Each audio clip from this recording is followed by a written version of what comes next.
থেকে জুম করে দেখাচ্ছি। এই যে সাপটার মাথাটা উঁচু করে আছে আর লেজটা উঁচু করে আছে, বডিটা জলে ভাসছে। যাই হোক, আমাদের গ্রামটা কীরকম লাগছে অবশ্যই কমেন্ট করে জানিও। কিন্তু দারুণ লাগছে, চারিদিকে সবুজ, আর যেখানে যেখানে জল জমেছে সেটা সাদা সাদা হয়ে আছে। এই যে আমার মেয়ে পাটা ধুয়ে নিল, আর আন্টির মানে ওকে ধরে আছে আর ওকে পাটা ধুয়ে নিল। আমার ননদ বলছে, ভাবি তুমি নামবা নাকি? আমি বলছি না, আমাকে এগুলো খুব ভয় লাগে।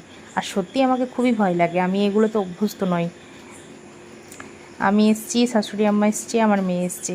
আর এখানে এত ঝড়ো মানে হাওয়া দিচ্ছে, হাওয়ার যে শব্দটা না, দাঁড়াও শোনো একবার।